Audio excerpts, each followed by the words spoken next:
எங்கள் வாழ்வும் எங்கள் வளமும் மங்காத தமிழ் என்று சங்கே முழங்கு. எங்கள் பகைவர் எங்கோ மறைந்தார், இங்கு உள்ள தமிழர் ஒன்றாவது கண்டு என்ற பாரதிதாசனுடைய வரிகளுக்கு அப்ப உனக்கு எதிராக விதிகள் எழுதப்பட்டிருக்கிற போது அந்த விதிகளை வீழ்த்துகிற ஆளுமையை உனக்கு அல்லாஹ் ஏற்படுத்தி கொடுப்பான் என்கிற தீர்க்கதரிசி ஸல்லல்லாஹு அலைஹி வஸல்லம் நபி அவர்களுடைய அந்த தீர்க்கதரிசனமான வார்த்தைக்கு ஏற்ப அந்த விதிகளை ஆர்எஸ்எஸ் பிஜேபியினுடைய விதிகளை தவிடுபடியாக்குவதற்கு திரண்ட கூட்டம் குத்தாளர்களில் என்னுடைய அண்ணன் செந்தமிழன் சீமான் என்கிற புரட்சிக்காரர்களுடைய புரட்சிப்படை திரண்டிருக்கிறது. உங்களை அத்தனை பேரையும் நான் மனமாற வரவேற்கிறேன், வாழ்த்துகிறேன், வணக்கம் செலுத்துகிறேன். என் அருமை பெரியவர்களே, இஸ்லாமிய சொந்தங்களே, தமிழ் உறவுகளே, 1992 பாபர் மசூதியை இடித்தார்கள், எதிர்வினையாற்ற துடித்தோம், தீவிரவாதி என்றார்கள். நம் வீடு வந்து கணவர்களை கட்டவிட்டார்கள். அப்போதும் ஜனநாயக முறையில் அறவழியில் களத்தில் நின்று கத்தினோம், கதறினோம். அப்போதும் பயங்கரவாதி தீவிரவாதி என்ற ஒற்றை சொல்லில் அடக்கி இந்த சமூகத்தை சீர்குலைத்தார்கள்.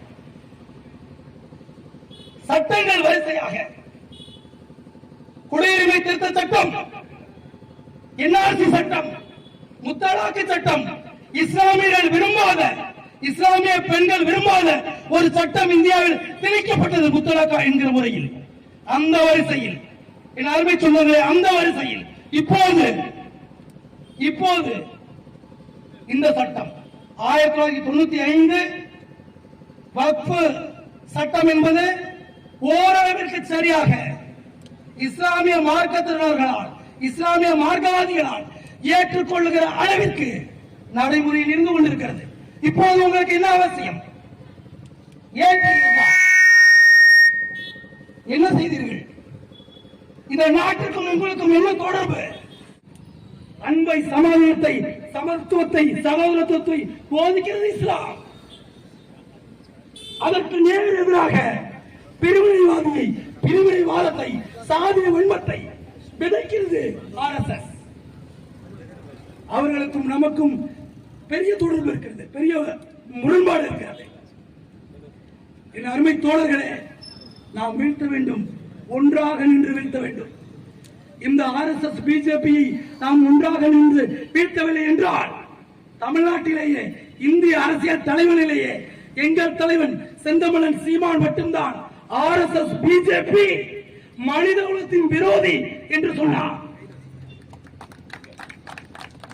91 எச்ராஜாவையும் சிபி ராதாகிருஷ்ணனையும் திமுக சட்டமன்றத்துக்கு அனுப்பியது. அந்த யோக்கியத்தை செய்பவர்கள் நாம் தமிழர். இன்றைக்கும் கூட்டணி வைக்க மாட்டோம் என்று சாதினால் சொல்ல முடியாது. ஆனால் நெஞ்சை நிமித்தி சொல்கிறோம், உறக்க சொல்கிறோம், உண்மையை சொல்கிறோம், சத்தியத்தை சொல்கிறோம். எந்த காலத்திலும், இந்த காலம் மட்டுமல்ல, இனி எந்த காலத்திலும் பிஜேபியோடும் ஆர்எஸ்எஸோடும் ஒட்டுமில்லை, உறவும் இல்லை. நாம் தமிழருக்கு நம்முங்களின் சொந்தங்களே, நம்முங்கள். தமிழர் மரபு அப்படியது, தமிழர் மெய்யியல் அப்படியது, தமிழர் மரபு அப்படியது. புரிந்து கொள்ள வேண்டும். நீங்க தமிழர் மெய்யியல் கற்பிப்பது என்ன? தமிழர் மெய்யியல், தமிழர் மறை கற்பிப்பது என்ன? எங்களை போன்ற தமிழ் பிள்ளைகளுக்கு, எங்களுடைய தலைமுறைக்கு எங்கள் மரபில் இருக்கிறது. ஆலயத்தை எதிர்ப்பது எங்கள் மரபில் இருக்கிறது, எங்கள் மெய்யியலில் இருக்கிறது, எங்கள் கலாச்சாரத்தில் இருக்கிறது, எங்கள் பண்பாட்டில் இருக்கிறது. எதை எதிர்ப்பது? இந்திய ஆதிக்கத்தையும் பார்ப்பனிய திமிரையும் எதிர்ப்பது தமிழருடைய மரபிலே இருக்கிறது. ஏகன் அநேகன் இறைவனடி வாழ்க அப்படின்னா என்ன? இஸ்லாமியுடைய ஓரிரை கொள்கையை ஏற்றுக்கொண்டவன் தமிழன். தெரியுமா உங்களுக்கு? ஏகன் அநேகன், இமை பொழுதும் எம் நெஞ்சில் நீங்காதான் தாழ்வாழ்க, ஆகமம் அதினின்று அன்னிப்பான் தாழ்வாழ்க, ஏகன் அநேகன் தாழ்வாழ்க, இறைவனை வாழ்க என்று ஏக இறைவன் ஒருவன் தான் என்று ஓரிரை கொள்கைக்கு ஒத்துழைப்பு கொடுக்கிற ஒரே ஒரு தமிழ் தேசிய இனத்தின் தமிழர்கள் தான் ஓரிரை கொள்கையை ஏற்றுக்கொண்டவர்கள். மறுப்பதற்கில்லை. அந்த மரபுதான் இஸ்லாமியங்களுடைய மார்க்கம், இஸ்லாமியர்கள் எங்கள் தாய்மாமன்கள் தந்தையர்கள் என்று எங்களை கொண்டாட வைத்திருக்கிறது. பெரியாரோ திராவிடர் கழகமோ திமுகவோ இல்லை, பொய்யாக நீங்கள் நம்புகிறீர்கள். தமிழர்களுக்கு இயல்பாக இருந்த மரபுதான் இஸ்லாத்தை வளர்த்தது தமிழகத்தில். இன்றைக்கும் இஸ்லாமியர்களுக்கு ஒரு பிரச்சனை, சிறுபான்மையர்கள் இன்று நாங்கள் ஒதுக்குவதில்லை. தமிழ் தேசிய இனத்தின் அங்கம், அடையாளம் என்று நாங்கள் நினைக்கிறோம். அதற்கு ஒரு வரலாறு இருக்கிறது. இந்திய விடுதலைக்கு எந்த காலத்திலும் நிற்காத RSS பிஜேபி. அப்படியா இஸ்லாம் சகோதரர்கள்? தென் திசையில் கேரளாவில் குஞ்சாலி மறைக்கார் ஓடோடு நட்டினான் போர்ச்சுகலையும் ஆங்கிலேயரையும். நமது தமிழகத்திலே, தென் தமிழகத்திலே, தமிழ்நாட்டிலே மதுரையிலே பிறந்த யூசப் கான் சாஹிப் என்கிற மருதராய் ஓடோடு விரட்டினான் தாய்மண்ணை மீட்க. வங்காளத்தில் சிராஜு தவ்லா, கர்நாடக போரை நடத்தி காட்டிய ஹைதர் அலி, மைசூரின் சிங்கம் திப்பு சுல்தான், இவர்களுக்கெல்லாம் மகுடம் வைப்பதைப் போல இன்றைக்கு இருக்கிற உத்தரப்பிரதேச மாநிலத்தில் லக்னோவில் பைசாபத்தில் ஒரு வீர பெண்மணி பிறந்தார். ஜான்சி ராணிக்கு நிகராக, வேலுநாச்சியருக்கு நிகராக. அவள் பெயர் தான் பேகம் அசத் மகால். அவளுடைய பேர் தெரியுமா? இங்க இந்தியால தெரியுமா? இஸ்லாமியர்கள் இந்த நாட்டுக்கு செய்தது என்னன்னு கேட்கிறீடா அயோக்கிய பேல. காஜி பக்கீர் முக்கரம் தெரியுமா உனக்கு? எங்கள் தாத்தா, நமது இந்த மண்ணின் மைந்தன், செம்மாந்த தமிழர், கப்பலோட்டிய தமிழன், சுதேசி இயக்கத்தை நடத்துவது அதற்கு அன்றைக்கு இன்றையில தொட்டு 80 ஆண்டுகளுக்கு முன்னே தமிழ்நாட்டில் ஒரு இஸ்லாமிய பெருமகன் தாண்டா 10 லட்சம் ரூபாய் தூக்கி இந்திய விடுதலை கொடுத்தா அயோக்கிய பல்கா. தமிழ்நாடு வசப்படும். இப்ப ஒருத்தர் தெற்கே இருந்து திருநெல்வேலியில இருந்து ஒருத்தர் கொண்டு வந்து இப்ப முன்னாடி விட்டுருக்காங்க. அவர் வீர பரம்பரை அப்படின்ட்டு உள்ள வராரு. அவங்களோட சட்டத்தை தெரியுமா? ஒவ்வொரு 5 ஆண்டுக்கும் தமிழ் நிலத்தில் இருக்கிற பெரும்பான்மை சமூகத்தினரின் பிரதிநிதியாக இருக்கிற எந்தாவது ஒரு திருட்டு பாய சிறந்த திருடனை கொண்டாந்து மாநில தலைவரை வச்சு அந்தந்த சாதியை கவர் பண்ணுவாங்க. அப்படிதான் கவுண்டரை கொண்டு வந்து உள்ள விட்டா. இப்ப தென் மாவட்டத்துல இருந்து ஒருத்தர் விட்டுருக்கான். அவன் எங்க சாதிக்கான தலைவராக்கிட்டான். எல்லா நம்மளுடைய மான தமிழர்கள் எல்லாம், வீரத்தமிழர்கள் எல்லாம் நம்ம சாதிகார வந்துட்டான். இங்க ஒருத்தர் கருப்பு முருகானந்த வீர பரம்பரை, அண்ட பரம்பரை, வீட பரம்பரை. அயோக்கிய பிள்ளை திருடத்துக்கு இருக்கிற வீரா. உயிரை காப்பதற்கும் பிறருடைய உடமையை காப்பதற்கும் ஒன்று கொள்கை லட்சியத்தை மீட்பதற்கும் தான் வீரம் தேவை. திருடத்துக்கு எதுக்கு தீவிர வீரமும் அறிவும் தேவை. அதுக்கு சூழ்ச்சியும் அயோக்கியத்தனமும் திருட்டுத்தனமும் போதும். அது உங்கள்கிட்ட நிறைவா இருக்கு. பிஜேபி RSS காரண்ட் அதிகமா இருக்கு. எங்கள் இறைய தெரியுமாடா? நபிகளுடைய மொழி தெரியுமா உனக்கு? அழுவதற்கென்று பொதுவாக இருப்பது அழா ஒருவன் தான் என்று போதித்த மரும்டா. என்னை வெறுப்பவர்களிடத்திலே நீங்கள் விலகி வையுங்கள், என்னை நேசிப்பவர்களிடத்திலே விலகாமல் வையுங்கள் என்று அன்பையும் புனிதத்தை, அன்பின் புனிதத்தை போதித்த மார்க்கம் இஸ்லாம். அது என்ன அவ்வளவு சாதாரணமா? உலகை ஆண்டு கொண்டிருக்கிறது இஸ்லாம். அன்பின் வழியாக, அறத்தின் வழியாக, ஈகையின் வழியாக. நீங்க எதை ஆள்றீங்க? எதன் மீது கட்டமைக்கப்படுகிறது உங்களுடைய அரசியல்? மதவாதத்தின் மீதும் சாதிவாதத்தின் மீதும் கட்டமைக்கப்படுகிறது இஸ்லாம். இது RSS கொள்கை கோட்பாடுகள், ஆரியத்துவம். அதற்கு நேர் எதிரானது தமிழியமும் இஸ்லாமும். உங்களால மறுக்க முடியுமா? படிங்க. தமிழரின் அமுத மொழிகளை படியுங்கள்.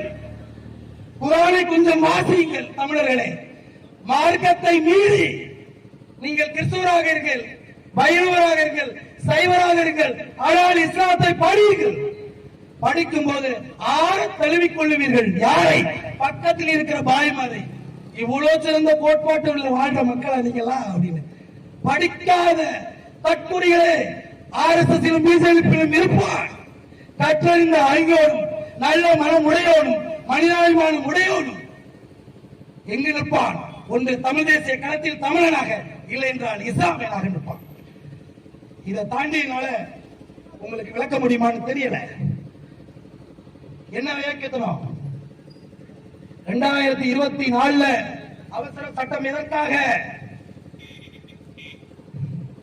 8 வாரிய உறுப்பினர்களை தலைமை தாங்கிய வாரிய தலைவர், ஒரு சட்ட அறிஞராக அதை நான் உங்களுக்கு சொல்ல கடமைப்பட்டிருக்கிறேன். ஒரு வழக்கறிஞராக நான் சொல்ல கடமைப்பட்டிருக்கிறேன். 1995 இயற்றப்பட்ட வக்ஃப் வாரிய சட்டத்தில் ஒரு சிறப்பு கமிஷனர், சர்வே கமிஷனர் என்கிற ஒருவர் இருப்பார். அவர் ஒரு மார்க்கவாதிகளால் முன்மொழியப்படுவார். அந்த கமிஷனரை, ஆணையரை தூக்கிவிட்டு புதிய சட்டம் மாவட்ட ஆட்சியரை போடுகிறது. மாவட்ட ஆட்சியர் வந்து தமிழ்நாட்டுக்காரனா, மாநில அரசின் பிரதிநிதியா? அவன் மத்திய அரசின் பிரதிநிதி. இப்போ ஒட்டுமொத்த மாவட்ட நிர்வாகத்திலேயே IAS IPS சங்கிப்பேலா வேற இருக்கான். இந்தியா முழுக்க வசதியாக ஆட்டையை போடுவதற்கு 8 உறுப்பினர்களில் 4 உறுப்பினர்களை மாநில அரசு பரிந்துரைக்கலாம் என்கிற நிலையிலிருந்து 8 பேரையும் மாநில அரசு தான் நியமிக்க முடியும் என்கிற நிலைக்கு உருவாக்கி விட்டார்கள். 17 மாநிலங்கள் ஆள்றாங்க. யார போடுவான் இந்த 8 பேரை? என்ன இயக்கத்தனம்? சட்ட அறிஞர், இஸ்லாமிய மார்க்கத்தை தழுவிய சட்ட அறிஞர் ஒருத்தரை அட்வைசரி கமிட்டியில போடணும். பழைய சட்டம் அவர்களுடைய நிலையும் இல்லா நிலையாக்கி வைக்கிறது புதிய சட்டம். இந்தியாவில் எது தெரியுமா அவனுக்கு கண்ண உறுத்துது? இந்தியா முழுக்க இஸ்லாத்தை ஏற்றுக்கொண்ட, இஸ்லாத்தின் மீது மிகப்பெரிய பற்று வைத்த, அந்த கோட்பாட்டின் மீதும் கண்ணியத்தின் மீதும் கட்டுப்பாட்டின் மீதும் அளப்பரிய அன்பு வைத்த இஸ்லாமிய சொந்தங்கள் தர்மத்தின் வாயிலாக, தர்ம வழியில், அறவழியில் சம்பாதித்த பெரும் பொருளை வாக்கு சொத்துக்களாக, வாய்மொழியாக, எழுத்துப்பூர்வமாக எழுதி கொடுத்தார்கள். கிட்டத்தட்ட இந்தியாவில் 8,72,000 கோடி இருக்கு. 9.92 ஹெக்டேர் நிலம் இருக்கு. அதுதான் அவனுக்கு கண்ண உறுத்துது. ஆட்டையை போடணும். ஆடு வச்சிருக்கான், மாடு வச்சிருக்கான், மாட்டுக்கறி வச்சிருக்கான்னு கொலை பண்ண. இப்ப என்னுடைய சொத்தை மறைமுகமா திருட வந்திருக்கேன். திருட்டு பசங்க. இந்த திருடுகளை இனியேனும் தமிழ்நாட்டில் இல்ல, இந்தியாவிலிருந்து ஓட விரட்ட வேண்டும். என் அருமை இஸ்லாமிய பெருமக்களுக்கு நான் ஒரு கோரிக்கை வைப்போம். நீங்கள் தமிழ்நாட்டில் நீண்ட காலமாக திராவிட இயக்கத்தையும் திமுகவையும் நம்பி நம்பி நம்பி எதை கண்டீர்கள்? குடியுரிமை திருத்த சட்டத்தை 40 MP தடுத்துட்டானா? NRC தடுத்துட்டானா? முத்தலக்கா தடுத்தாச்சா? NIA என்ற அயோக்கியத்தனமான SDPI கட்சியினுடைய அதையும் சேர்த்து இந்த கூட்டத்தின் வாயிலாக நான் கண்டிக்கிறேன். மாநில தேசிய தலைவர்களை, SDPI அமைப்பினர்களை மிக நுட்பமாக RSS BJP எதிர்க்கிறார்கள், சரியாக களத்தில் களமாடுகிறார்கள் என்ற ஒரே காரணத்திற்காக அவர்கள் குறிவைத்து தாக்கப்படுகிறார்களே. ஆயுதம் வைத்திருந்த BJP காரங்க NIA சட்டத்தின் மூலமாக நீங்கள் கண்டித்திருந்தா ஒருத்தனையாது. என்னடா உங்க சட்டம்? ஒரு படத்துல வருது, என்னையா உங்க சட்டம் அப்படின்னு. ஜோக்கர்னு ஒரு படத்துல, ஜோக்கர் பசங்க, திருட்டு பசங்க. இன்னும் எத்தனை அநீதிகளை நீங்கள் கட்டமைத்து விட்டாலும் நபி காட்டிய பாதையில், இஸ்லாம் வகுத்த கோட்பாட்டில், தமிழ் தேசிய வழியில் நாங்கள் அதை ஒற்றுமையாக நின்று முறியடிப்போம் என்கிற உறுதியை மட்டும் ஏற்றுக்கொண்டு எனக்கு வாய்ப்பளித்த நண்பர்களுக்கு நன்றி கூறி வெல்வோம் ஒரு நாள். பிரபாகரன் வாழ்க, தமிழ்தாய் வாழ்க, எங்கள் அண்ணன் செந்தமிழன் சீமானு ஒற்றை தலைவன் என்பதை உங்களுக்கு உணர்த்தி விடைபெறுகிறேன். நன்றி, வணக்கம். நாம் தமிழர். அண்ணன் சபேசன் அவர்களுக்கு நன்றி. அடுத்ததாக நாம் தமிழர் கட்சியின் மாவட்ட தமிழ் மீட்சி பாசறை செயலாளர் அண்ணன் செல்வா ஸ்டாலின் அவர்கள் சுருக்க உரையாற்ற உள்ளார்.